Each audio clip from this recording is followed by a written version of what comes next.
10년 넘게 작품 활동을 이어온 화가 김물기 씨는 최근 한 메일을 받고 깜짝 놀랐습니다. 자신의 작품이 중국 온라인 쇼핑몰에서 팔리고 있다는 내용이었기 때문입니다. 중국 전화번호 없이는 회원가입이나 로그인도 어려워 지인을 통해서야 겨우 피해 사실을 확인할 수 있었습니다. 오랜 시간 공들여 완성한 작품들이 복제돼 고작 10,000원 정도에 팔리고 있었습니다. 너무 화가 났죠. 어떻게 작가의 저작권 허가를 받지 않고 이렇게 남발을 하면서 판매하고 있는지. 그런데도 누구에게 어떻게 항의해야 할지, 어디서 도움을 받을 수 있는지 알 길이 없어 답답하기만 했습니다. 게다가 자신만 피해본 게 아니었습니다. 저 말고도 굉장히 다양한 한국 작가 작품들을 판매하고 있었는데 그 작가분들은 과연 알고 있을까? 이 같은 피해 사례는 처음이 아닙니다.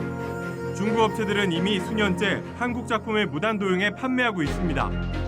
한국 작가들의 작품 수준이 높아져 중국에서 관심받고 있지만 저작권 보호가 제대로 이뤄지고 있지 않기 때문입니다. 작가들로선 쇼핑몰 측에 판매 게시물 삭제를 요구하거나 판매업체를 상대로 법적 대응에 나설 수 있습니다. 지난해엔 한 작가가 중국 측 예술협회 도움을 받아 중국 법원에서 승소한 첫 사례도 나왔습니다.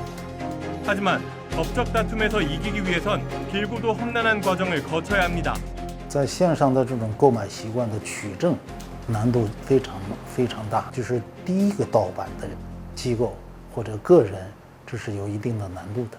중국 역시 문화예술 저작물 보호를 위한 베른 협약 가입국으로 한국에서 발생한 저작권을 보호하고 있습니다. 실무적으론 중국에서 저작권을 등록하는 게 권리를 쉽게 인정받을 수 있는 가장 빠른 길입니다.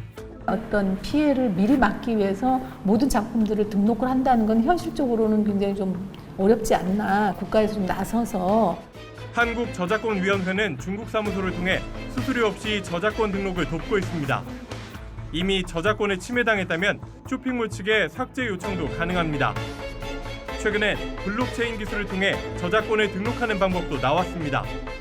다만 중국 내 저작권 침해를 작가 개인 문제로 넘기기 전에 정부 차원에서 피해 실태를 확인하고 선제적으로 지원 대책을 안내하는 게 필요하다는 지적도 나옵니다.